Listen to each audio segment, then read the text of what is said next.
Hello everyone and welcome to this webinar today on the economic consequences of the coronavirus pandemic. Welcome to all our guests, especially those who have joined us on YouTube. We've exceeded our expectation. There's over 5,500 signups today, so we have some on YouTube as well. So welcome to the session. I'm Chris Howells, the Director of Media Relations and Research Communications at INSEAD. I'd like to start with just a few housekeeping notes. For questions, please bear with us. We've received some already and we're happy to take more. We'll do our best to answer as many as we can. During the webinar, everyone is going to be automatically muted. For any questions, please use the chat function and we'll filter from there and get as many of those answered as we can. For any technical issues, please don't use chat. Please use the email lifelonglearning@insead.edu. And don't worry if you miss anything. This webinar is being recorded, so you can catch a session later on, and there'll be a follow-up email with other details on how you can interact. Now I'd like to introduce you to Antonio Fatas. He is a professor of economics at INSEAD. He's also the Portuguese Council Chair Professor of European Studies at INSEAD. He has a PhD in economics from Harvard University. He'd like to get started as soon as possible because we have so many questions and many of you signed up and waiting to hear him. So without further ado, I would like to hand it over now to you, Antonio, to begin. Thank you, Chris. Good morning and good afternoon and good evening to everyone attending this webinar. I know these are difficult times for everyone and I hope everyone is safe. In my presentation, before I start putting up some of the slides, I just wanted to highlight a couple of things. First, things are moving very fast. So it is very difficult for anyone at this point to have clarity on what is about to happen or what will happen over the coming months or even years. So a lot of what I'll say will be based on what we know today. It will change over time. If anyone is interested in knowing more about the economic consequences of COVID and how it evolves over time, I'm trying to do a couple of things myself to keep people updated. One is on my blog, I'm putting these daily links to articles, opinions on facts of what is happening and what might happen in the future. And then through Twitter, I post as well some of these readings and some of these opinions that I find interesting. So everyone after the webinar wants to keep this conversation ongoing, please use any of those means available. Now, let me just highlight how I want to present where we are and where we might go in the future. I want to talk about three different things. I'm going to put my thoughts into three blocks. First, I'm going to start talking about what I call the health shock. This is obviously a pandemic. This is not a financial shock. And the consequences and the likely path that the economy will follow will depend very much on how the pandemic evolves. Now, I'm not an expert on that, but I'll do my best to highlight how what the experts say connects to what economists like myself think about the economy. The second thing that I'll do is I'll talk about the economics. So I'll talk about the economic consequences of what we're seeing, and I'll talk about the policies that we're implementing. In particular, I'll talk about the central bank, monetary policy, government's fiscal policy. And then towards the end, I'll try to look forward and I'll try as much as I can to take an optimistic view and try to ask the question, how do we get out of the situation in which we're in? Is there an easy path? What are the hurdles? And what are the type of policies that will help us get out of where we are? Now, after each of these blocks, I'll take a pause and Chris and I will have a conversation, bring in some of the questions that some of you have submitted in advance or some of the questions that we see in the Q&A at the bottom of Zoom. Now, let me start with the first aspect of the crisis, which is what originated the crisis, which is the health shock. Now, by now, I think most of us know a lot more about pandemics and epidemiology than we ever wanted to know. We've read a lot about it. And of course, for those of us who are not experts, it's hard to understand. I want to start with a light note. I don't know if any of you have seen this chart on the internet that looks at the time we all spending looking at these exponential graphs. And by now, that time itself looks exponential. So we've all been really reading as much as we can about the disease, the spread. Now, what is it that we know and how it relates to economic outcomes? Well, what we know is that this type of pandemics or any type of spread of a virus or anything else tends to have a shape which looks like a curve. Now, I'm going to show you something which is not from the current pandemic, which is the historical data on the regular flu and how it spreads in two countries, in the US and Canada. And hopefully you all can see a nice shape, which is the curve that accelerates at some point There's an increasing number of cases coming up over time. You reach a peak and then you go down. Now, this is fairly standard and fairly well known. And this is what we're likely to see. We're seeing already in the current pandemic. Now, what is the concern when you look at this picture? I mean, we've seen it before. We obviously experience it every year with the regular flu. Now, this is not the regular flu. We're worried about two elements. Element number one, we're worried about the fatalities and in some cases, long-term consequences of people who get sick. And then we're worried about something else, which is a side effect, which is if the curve goes up very fast, it will collapse the health system. We will reach our limit in terms of beds, intensive care units, et cetera, et cetera. The fatalities will be much higher. And in addition, other people who have any other medical need might not be able to be attended the way they should. Now, that's the question that has led to what probably most of you have heard, the strategy of flattening the curve, trying to do our best to have a curve that doesn't go up very fast, that doesn't reach a very high peak, and therefore overwhelms less the healthcare system. So let me show you a picture that most of you probably have seen by now.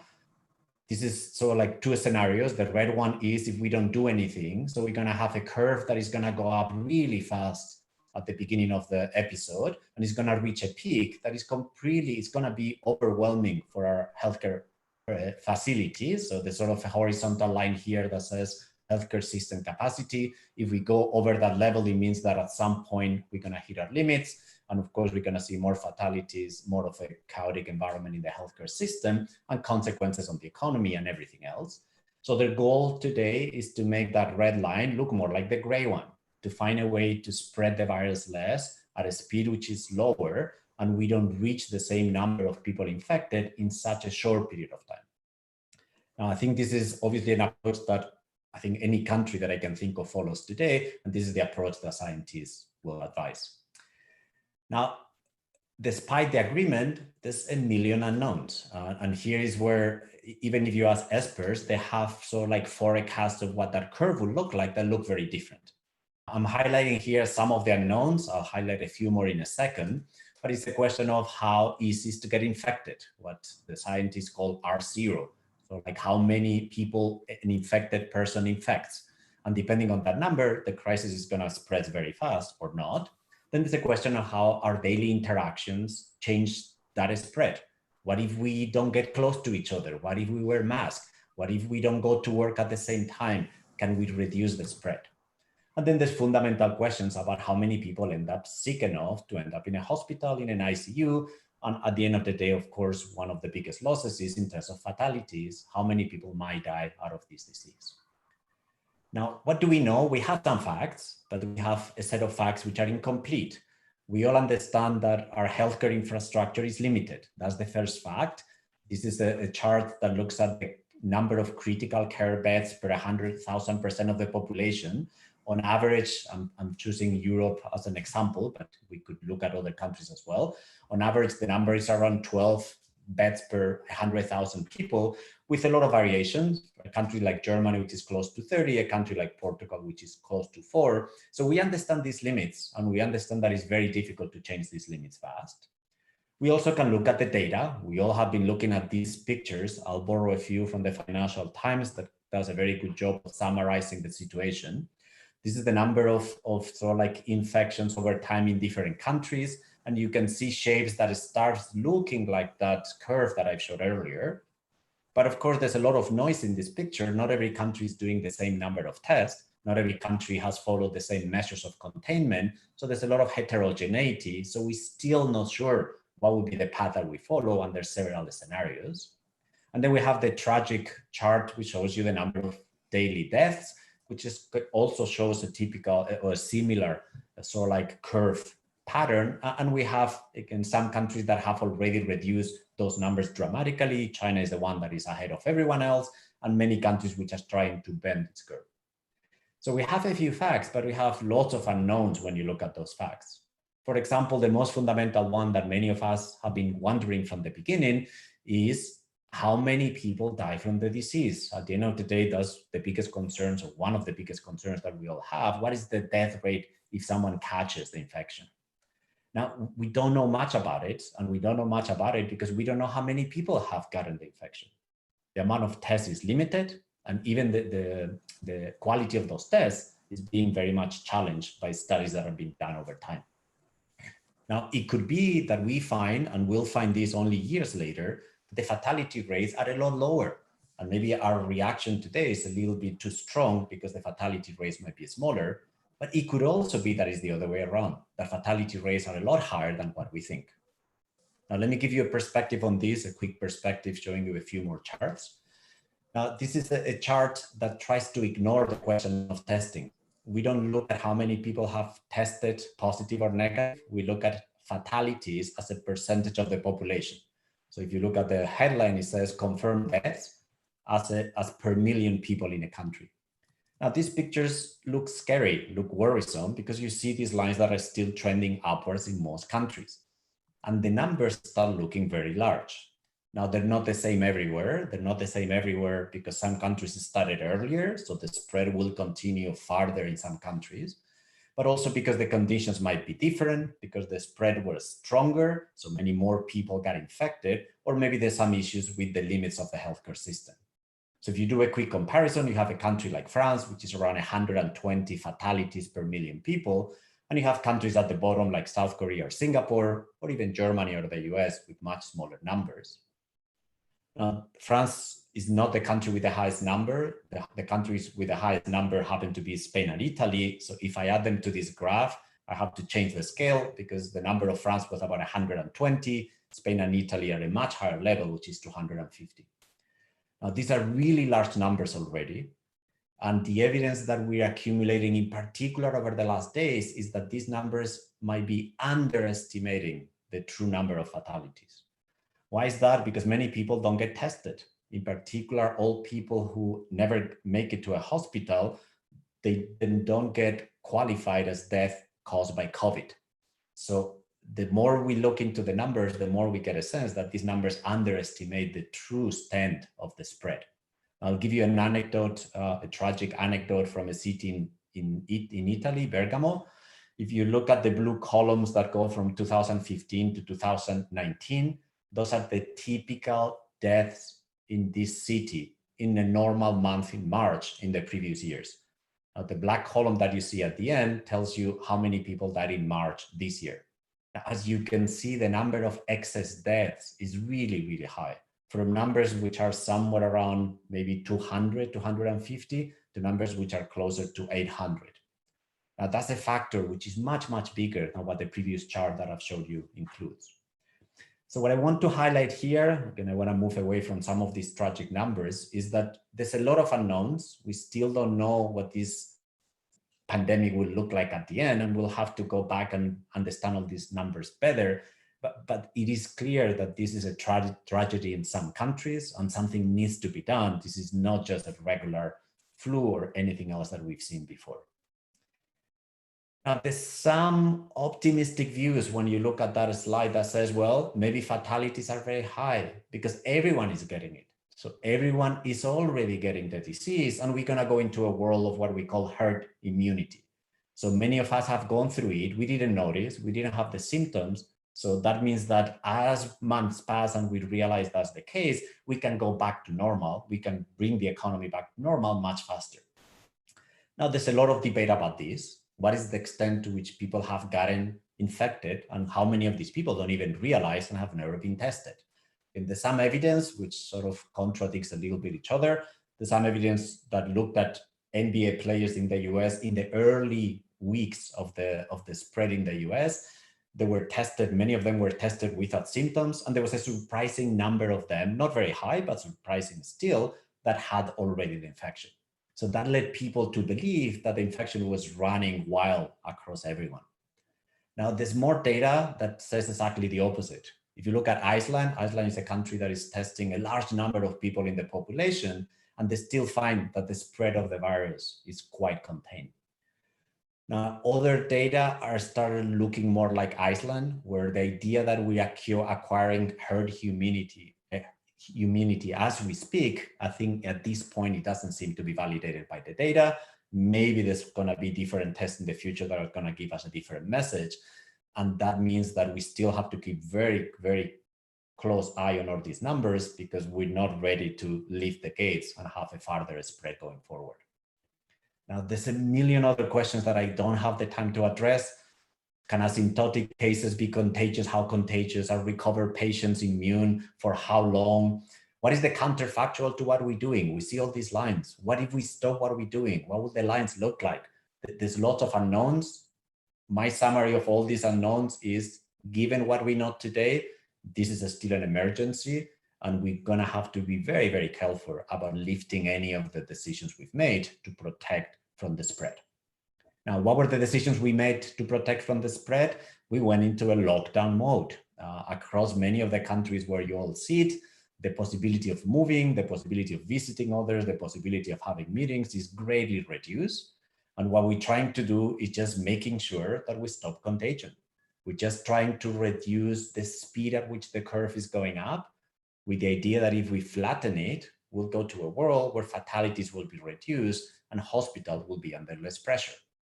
And as we do that, we start counting on the days until we can get out of this mode. But then we're thinking, what is going to happen to the second wave? What if once we leave the gates, we start having a second hump that looks like the first one? So in reality, we can never escape that. So that's my summary of what we know in terms of science. You'll see in a second as I talk about the economics, I'm going to make a very strong connection between this forecast, the forecast of the disease, and the forecast that I myself will make about the economy. Now, we're going to take a small pause here. I'll bring Chris back, and then we'll take some questions, and he'll highlight some of the questions we've had. Thanks, Antonio. So do you feel like we're moving too fast at the moment to lift lockdowns? Is more coordination needed? Yeah, I mean, I think what we have right now is a discussion on moving the lockdowns, which is very different in different countries. These conversations cannot happen at the same speed in each country because each country's curve looks different, each country's measures look different. I think it's for sure very soon to call victory in the majority of countries. We're going to have to, if any, reopen in smaller steps and keep a very close eye on the number of infections, because we might be doing on and off measures in terms of containment. Now, I look at the country where I live, Singapore, and that's what we've gone through in the last months. We started with very small numbers. The numbers were very much under control. Then we've seen recently a peak that has forced the government to put strong containment measures, even if the numbers are not that high. But what they want to avoid is that the numbers become very high. So I expect to see something very similar everywhere. And how do you see the role of leadership right now with among politicians particularly? I mean, are they reacting fast enough? Are they coordinating enough? I mean, I think that's an issue that I find is a little bit troublesome because we're seeing from the beginning, we've seen a lot of statements at the national level. We have not seen great statements at the international level, even in regions like Europe, where there's clearly supranational institutions like the European Union that should take that role.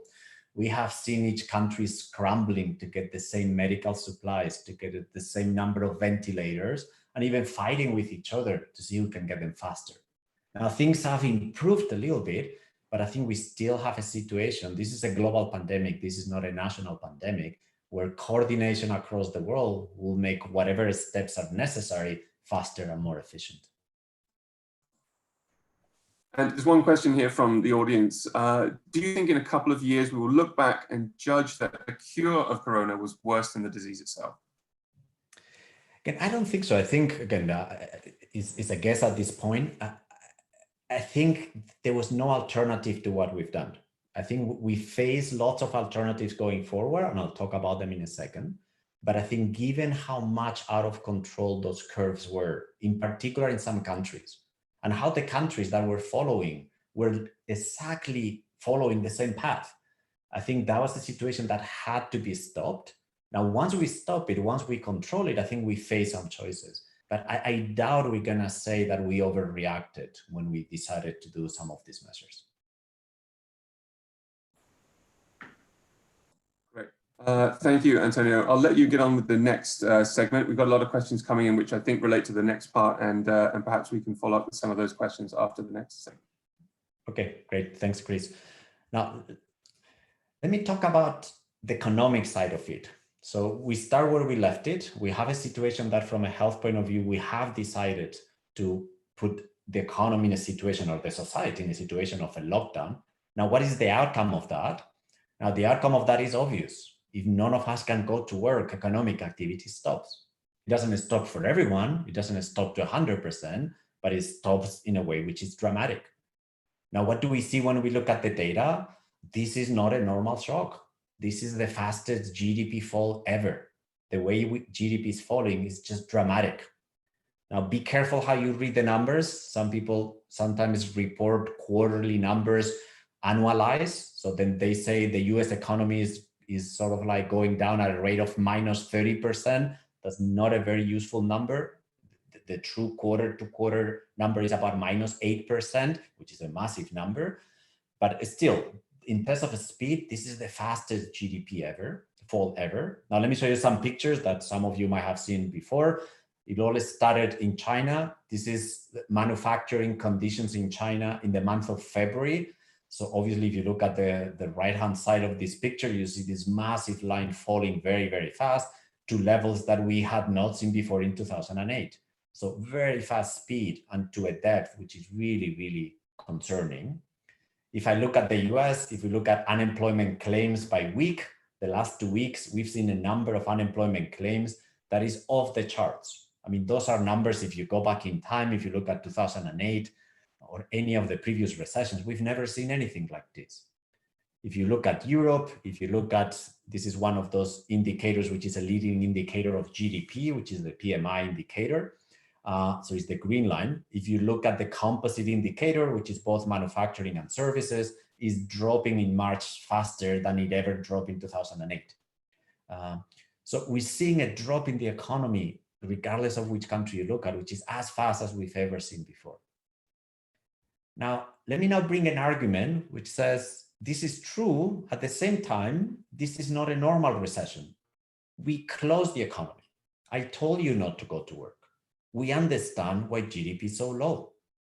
In fact, if I want to look for a parallel, which I know is not a perfect parallel, but I do want you to think like this for a second, we do this every summer. We do this every winter vacation. We stop working and GDP goes down. Let me give you an example from the country where I come from Spain. This is industrial production in Spain over the last months of 2019. Now, what I want you to see is that V shape that you see, that happens in the month of August. Production drops by 30%. We know why. This is not a recession. And when people go back to work, production goes back to normal. Now, there's an optimistic reading of that slide that says, look, a massive fall in GDP, but it's not happening because a business ran out of ideas. It's not happening because the banks are going down. It's happening because we shut down the economy. Could it be that as we reopen the economy, we go back to normal? Could it be that we have a V shape like the one we see every August in Spain and many other countries? Now, there's some evidence of that if you look at China. So there's a couple of pictures here. On the left-hand side, you have the same PMI index that I gave you earlier for China. Now it includes the month of March. Now you can see this V-shape phenomenon in China as China is going back to normal. Now, I'm not claiming that China is going back to the same level, but at least you find a rebound, which is really, really clear in the data. On the right-hand side, you have some pictures that gives you a highlight of contamination and increases in dioxide concentration. And you can see how from February to March that you see a lot more lights, which means more concentration of that pollution. And that means that China is slowly going back to normal. Now we see the same thing if you look at traffic in some of the big cities in China. This is from TomTom. Don't look at the weekend where there's less traffic, but if you look at any of the other days, the red line is the current traffic and the blue line is on normal days before 2020. You can see the lines almost looking the same, suggesting that there has been a little bit of a V-shaped rebound in the country, which is a little bit ahead of everyone else. Now, let me give you a perspective. I'll talk later more about Europe and the US, but let me give you a perspective also from the rest of the world. What are emerging markets seeing? Now, they're seeing the same as everyone else. They're seeing the same as China, the same as Europe, the same as the US, but things are a little bit more troublesome. Why? Because we see these massive capital outflows. So in addition to the disease, in addition to the lockdown, we're also seeing these big capital outflows. I'll just give you a quick picture that summarizes that. These are the capital flows to emerging markets, starting at the beginning of any year, going all the way to the end of the year. If you look at the red line, that's the current year. You can see a massive fall in capital flows that we've never seen before. Even in 2008, where we had a similar global crisis, you see the blue line going down, but nothing similar to that. Now, when you have a capital outflow, you have shortage of dollars. You have countries having difficulty financing the current account deficits, which many of them have. You have, in addition, because of the crisis, a fall in commodity prices, less revenues, less exports, and you end up with a situation which is worse. Now, is it worse everywhere? Is every emerging market in the same situation? No, there's a lot of heterogeneity. You have countries, in particular in Asia, that have current account surpluses, that have healthy balance sheets. They can use the foreign reserves they've accumulated in the past, and that means they will have some time at least to sustain the current environment. So in emerging markets, my main message is you're going to have a lot more noise. You're going to have probably bigger crisis, sovereign defaults, but it's going to be very much heterogeneous, with some countries and regions surviving while other countries will go into crisis that will be long lasting. Now, let me switch quickly to the economic policies that we're implementing. Now, let me start with the principles, and then let me give you the details. The principles are, this is a large shock. This is a large event that could get even worse over time. So the first thing that I want policymakers to be is to be blunt, to be aggressive.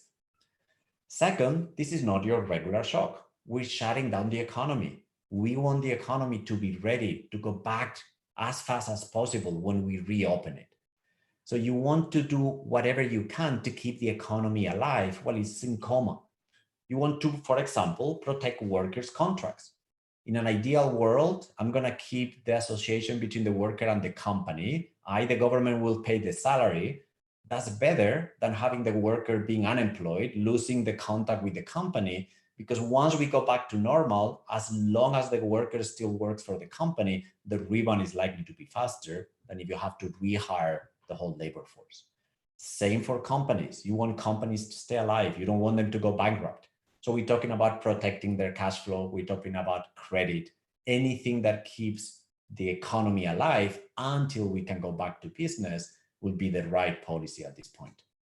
So this is an aspect which is very different from previous crises. We did not have this question in previous crises or this issue. We're talking about a crisis in the banking system, in the financial system, in the internet sector in the 1990s. This is a very peculiar crisis. And that's why policies are slightly different than in other crises. Now, let me give you some details now. What are central banks doing? They're being blunt. They're being very aggressive. We're bringing back quantitative easing with different names. And we're talking about magnitudes that the first step are going to be large. We're talking about numbers on the 750 billion US dollar, euros, if you talk about the US and the euro area. These are not the final numbers. This is the first step, likely to get bigger. There's an incredible amount of intervention in markets to keep them liquid so that markets don't freeze, that asset prices don't collapse and make companies and financial institutions go bankrupt. And there's a lot of intervention at the international level because there's a shortage of US dollars. So central banks have agreed to introduce these swaps between central banks. So central banks around the world can access dollars from the US Federal Reserve, and that keeps, in this case, international financial markets alive. But in addition, you need to be smart. You need to try to channel these funds, these actions towards where they must go. You need to try to channel this financing, not to the banks only, but also to the companies. And when we say the companies, in this case, many of them are small and medium-sized companies. Now, they're being very creative, but this is something which we're struggling with. How do you get this credit going all the way to where it's needed? And then in some areas, in particular in the euro area, you need to deal with the fact that it's a European central bank, but then you have a number of countries that look very different. So you cannot just have the same instrument, the same policy for everyone. I'll talk about it when I talk about some of the details of Europe. And then on the regulatory side, is not quite monetary policy, but in many cases associated to central banks, we're going to be very, very careful and take a pause. We're going to tell banks, you don't have to deal with non-performing loans over the next number of weeks. We're going to relax some of the regulatory rules that we put in place that were in some case very constraining to make sure that you don't run into those constraints. Now, some examples of this, I'm just going to pick up some headlines. The European Central Bank has announced this pandemic emergency purchase program, which is the equivalent of quantitative easing, with very, very flexible rules. So this is sort of like quantitative easing plus. They've added a layer of targeted refinancing operations for banks, which is again trying to make as much liquidity as available for the financial system. And then they're trying to reach companies by going into purchases of assets that they have not done in the past, like buying commercial paper, which is something that in the past they haven't done, or they have done to a very small extent. The Federal Reserve is doing the same thing. They've established a temporary facility to allow not just domestic investors, but also foreign, in particular foreign central banks, to take their US bonds and turn them into cash, into liquidity. Again, that's just to make sure that international financial markets work. There's also changes in regulation. The supplementary leverage ratio for banks has been suspended for a while, or at least has been changed. And then there's facilities to try to lend to small businesses. This is what I mentioned before. You need to make sure that the lending reaches the place that is needed. And the place that is needed is not just the banks, it's also the small and medium enterprises. So when it comes to monetary policy, we've had large actions and actions which in my mind are trying to be as creative as possible. I don't think we've yet reached the end of these actions, but I think we've seen a lot of progress. Now, what about government's fiscal policy? Same logic. First thing, you need to be blunt. You need to have large fiscal deficits. Now, large fiscal deficits mean, these are examples from a few countries, you need to increase spending, you need to cut taxes in numbers which look like this. You see some big numbers, 4.4 in Germany, 5.5 in the US. You see smaller numbers in other countries, but let's be honest, these numbers are changing as we speak. So this is not the final number. This is just standard fiscal policy. We're doing more things on the right-hand side of this slide. We're also guaranteeing some of the loans that companies are taking. So if a company goes to a bank and needs a loan, the government will guarantee that loan. If you look at a country like Germany, the magnitude of that is incredibly high. We're talking about 32% of GDP in terms of the capacity to guarantee loans. Again, we're trying to make sure that liquidity reaches the right institutions, the right companies. It's not just purely injecting liquidity, it's making sure that it goes to the right place. Now, there's a lot more. There's a lot about being smart as well. Some of these spending should go to where it belongs. It should go to healthcare. We need to prepare ourselves for what is going on, but also for the next wave, We're trying to build these partial unemployment schemes to keep people attached to the company. This is very easy in countries that already had them, in Germany, in France, and in many European countries, in Denmark. It is harder in countries that do not have these schemes ready. So in the US, it's a little bit harder to do this than in some of the European countries. We're doing, as I said earlier, lots of guarantees to companies so that they stay alive. Now, there's some things that we have done in previous crises that we shouldn't be doing that much today. Just cutting taxes for everyone doesn't help. It puts money into everyone's pocket, but we're not ready to spend it. So you need to make sure that the resources go to the right place, that they keep the economies alive, as opposed to just putting money into everyone's pocket. That's not going to help that much. Whenever the economy is ready to go up, then it will be ready to what I call hit the accelerator, make sure that demand is very, very strong. Now, there's a big question that I'm sure many of you are asking. Who pays for this? These are large amounts. Debt is going to go up. What do we do with this large debt? Let me give you an optimistic view on this. I'm going to give you one example. I know that I'm not covering every country in the world. The situation is not the same everywhere, but I want to give you an optimistic view that debt is not an issue. Government debt is the least of our concerns today. Let me give you a numerical example. Imagine a country that issues so much debt that it amounts to 30% of the GDP. That's a big number. Issue debt in 1 year, which is 30% of GDP, is a massive number. Now imagine that you issue this debt with a 30-year maturity. So you go long-term, to make sure that you don't have any pressure next year.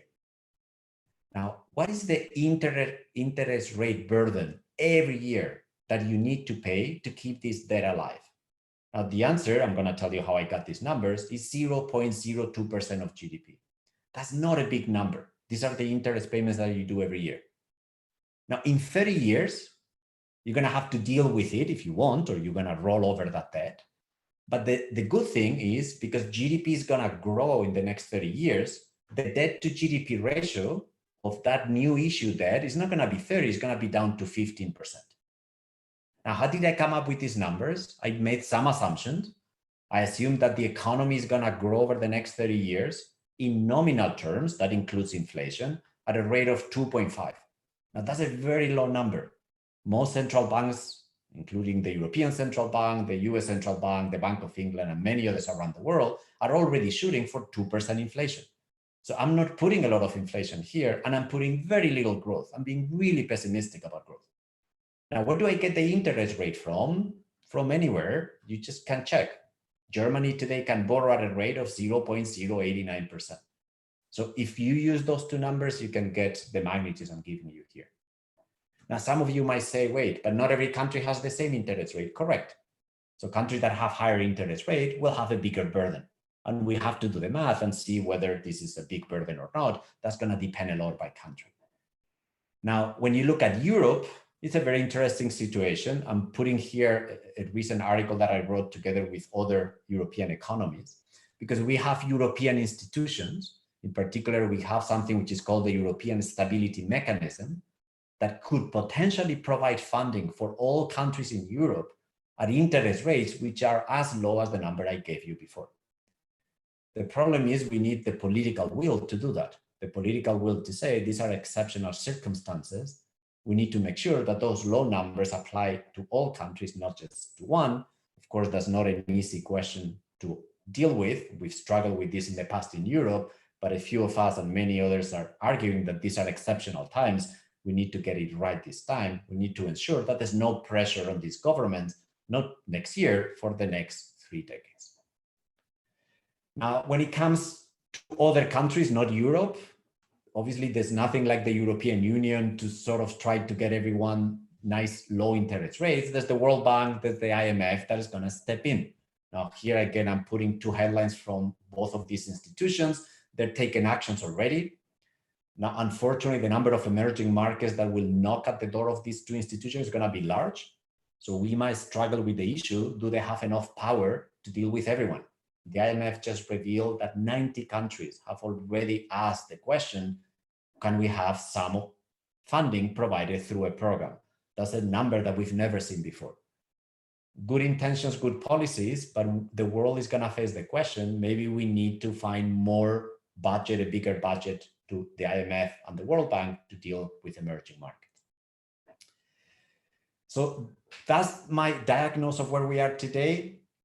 Monetary policy, doing the right things, being smart and being creative.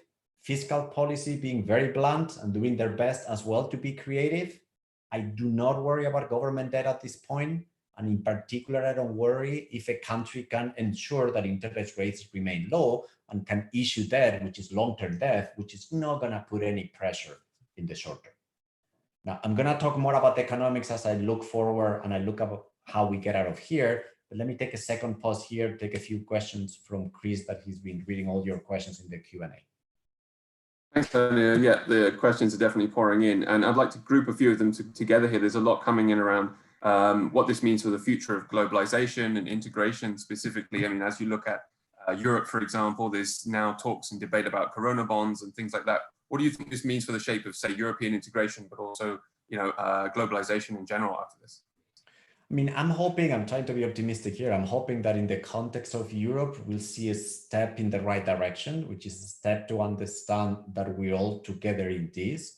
We see steps towards more solidarity because this is a unique event. Hopefully we won't see ever again in our lifetime. And that would be, I think, a great boost to the notion that coordination within the European Union is useful.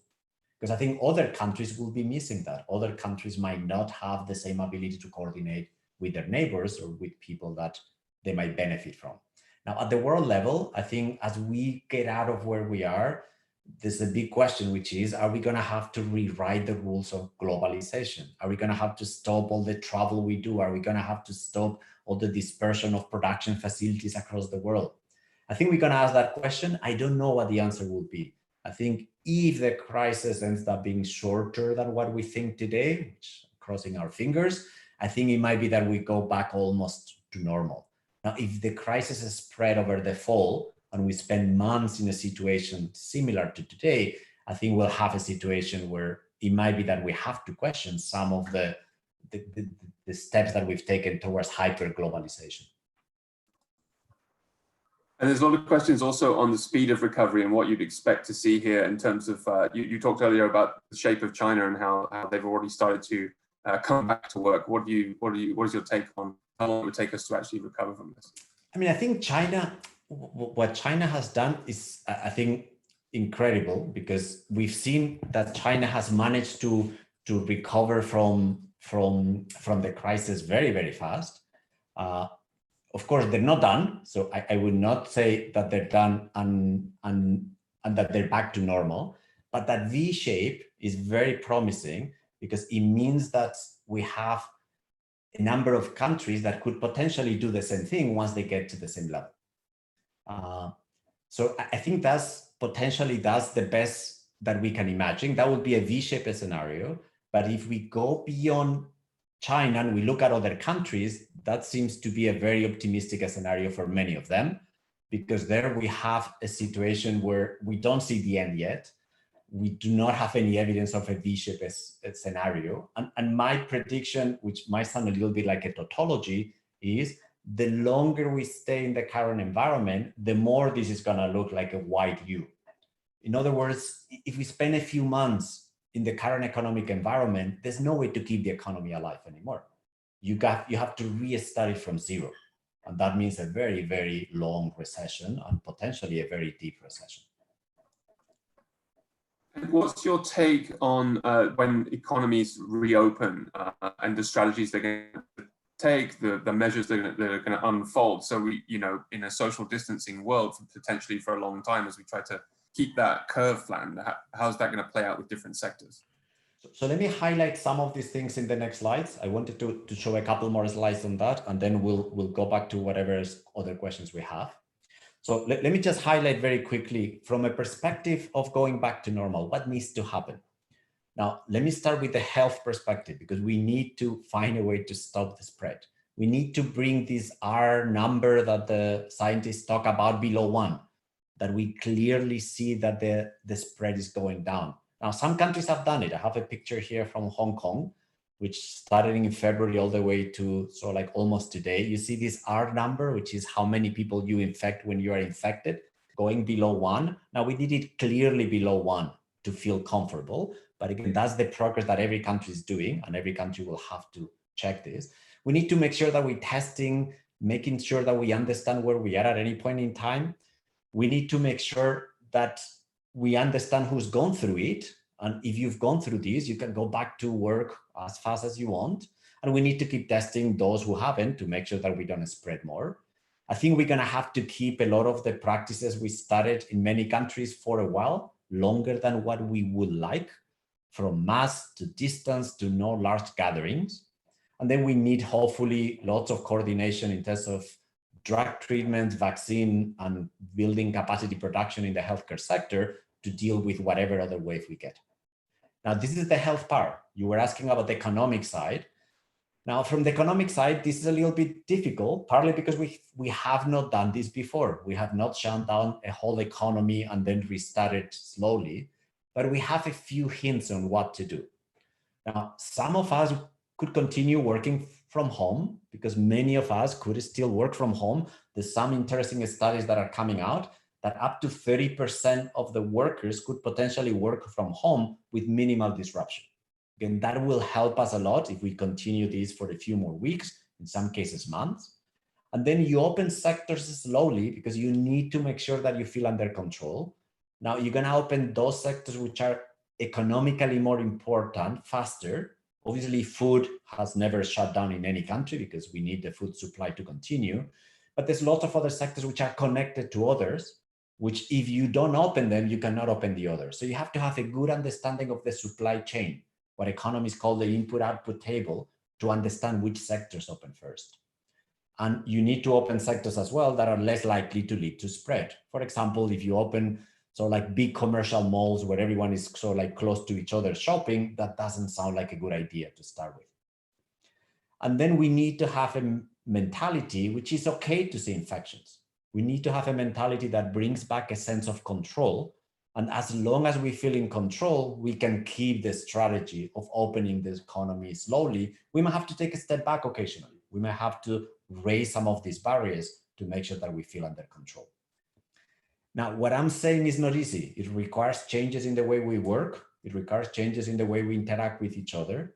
And it requires a lot of clarity in terms of what is the strategy of the government, to what extent is working, why are we doing what we're doing, and why is it that we're changing our minds because the data looks different.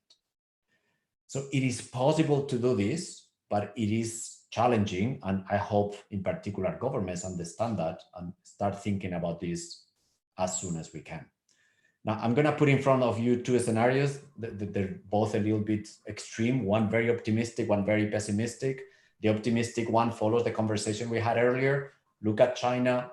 You've seen China, you see South Korea, even Japan, sort of still staying, running their businesses, even if they're fighting or they fought in the past with the spread. That's an optimistic scenario for the rest of the world, for Europe, for the US and everyone else. But we need to be realistic that if we're not careful, if we think we're there and we lift all the barriers immediately, we're going to end up in the second scenario, which is also what I referred to before. The crisis will persist because we'll have waves of spread that continue and send people back home and send business back to the same situation as today. And then we face a crisis that will persist for months. Now, we can have the fiscal policies I pointed out before for a few months, but we cannot keep them for a year. We will see companies failing, we will see financial institutions failing, and we'll go to a situation that will look like the economics of a war. Now, I'm really hoping that we don't go there, that we really planning the exit, in particular in countries that have not done it yet, to make it as much as possible to look like the first scenario. I think it's possible, I think it's feasible, but it does require a strategy, which is very good, and is properly executed. I'll stop here and I'll take whatever remaining questions there are, Chris. Thanks, Antonio. There's a lot coming in around emerging markets. So we've talked quite a lot about Europe and the global situation and integration in general. How do you see this playing out in emerging markets where, for example, there's a lot of people in manufacturing sectors, migrant labor, for example? It's been very difficult, for example, India to get the lid on this. How do you see the things shaping up differently in markets like that? I mean, I think you have two dimensions which are very different. One is many of these markets cannot afford the containment policies you see in the advanced economies. You cannot tell people to stay home because the consequences of that will be much worse. People need their income to survive. And the government does not have the ability to implement the measures we see in Europe, where the government can keep alive people, incomes, etc., etc. So I think their health policies are going to look different, less dramatic. Now, we're all crossing fingers that partly the weather in some of those countries help contain the spread. This is an unknown to what extent that will happen, but there's some evidence, small evidence. And we're also hoping that is enough to contain the spread enough so that they don't go through a wave which causes a number of fatalities, which is a lot higher than what we're seeing in advanced economies. So that's one of the elements that are struggling with. The second one is the economic one, which is, again, they do not have the capability of running the policies that the US or Europe are running, or the advanced economies in Asia. They're struggling with these capital outflows. And from an economic point of view, many of them, not all of them, but many of them are going to be against the wall. They're going to lack the funding to keep their economy alive. They're going to knock at the door of the IMF. And I hope the IMF has enough capital to deal with all these crises. If they don't, I think we're going to see a series of sovereign defaults and other debt crises in some of these emerging markets. And do you see potential? There's been a lot of talk around this idea that we might have to have repeated lockdowns as as waves keep coming, and what would be the economic consequences of that, especially for emerging markets? I mean, I think what we see today with the technology that we have today, I think that's very likely that we're going to have to go through some waves and some tightening of restrictions, loosening of restrictions as we go along. Now, my hope is that we have massive, massive improvements in testing over the coming weeks. It has to be over the coming weeks so that we can have a lot more clarity on how far the spread has gone, who's infected, who's not, so that we can micromanage this, as opposed to what we're doing now. We're not micromanaging it. We're stopping any movement to make sure that the spread doesn't go anywhere. I think ideally you want to know where the spread is and stop it where it is, as opposed to affecting everyone. Now, again, you see a country like China, which is really, really following that strategy of micromanaging, using sometimes tools which other countries don't feel very comfortable with, using technology, using tools that in some cases go beyond so like what some people will feel comfortable in terms of lack of privacy. But that's an example of what sort of needs to be done to make sure that we don't need to go into these massive containment policies, but we need to fight it more at the local level. If we get the testing right, I think we can manage it much better than if we're just shooting in the dark, trying to stop something that we cannot see. And one question that keeps popping up is, what sort of recovery are we looking at here? V, W, U, or L?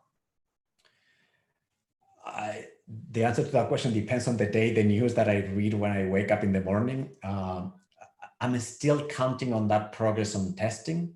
I'm still counting on governments to understand now what this pandemic looks like and be ready for the future waves, so that if there are those future waves, we're going to manage them in a way which does not resemble what we've done in the past.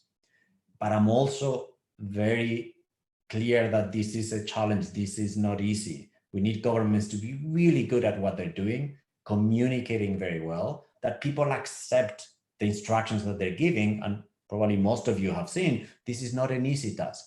It's not an easy task for governments to say, stay home. They have to put systems in place, which in some cases are draconian, that we've never thought that would be possible in some of these countries.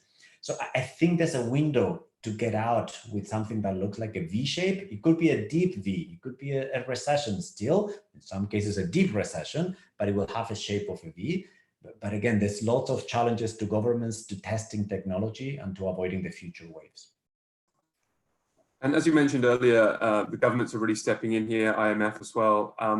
What does this perhaps augur a sense of austerity to come, or perhaps even more than what we saw after the global financial crisis? I mean, I think we learned a lesson with the global financial crisis. Maybe not everyone, but I think we learned a lesson that austerity was a bad idea in that case. I think in this case, not only we learned that lesson, but I think there's so like the reason for the crisis is so external that it's very hard to point fingers. It's not that I'm going to point finger to a government or to a country and say, you misbehave. The debt that you have is your responsibility, deal with it. Here we have an environment that no one is responsible for this. This is a natural disaster. It is very difficult for anyone at this stage to point fingers and say, you need to react, control your debt. That's better than what you're doing in terms of taking care of the health crisis. I don't think we'll see that. Again, maybe 5 years from now, we'll talk about austerity again. I don't think we'll see it as fast as we saw it in the global financial crisis. Well, thank you so much, Antonio. We had a lot of questions we didn't get to, but we did manage to get through some very important ones there.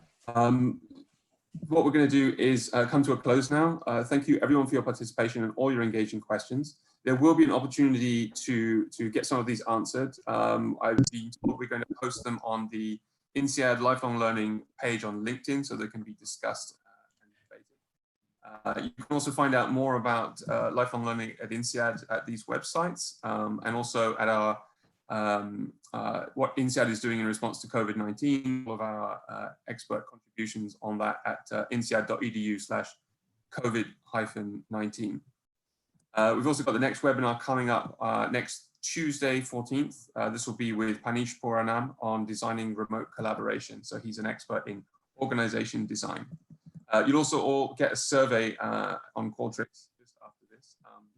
But once again, let me thank Antonio and all of you for all your great questions and for your time today. Yeah, thank you very much. Stay safe.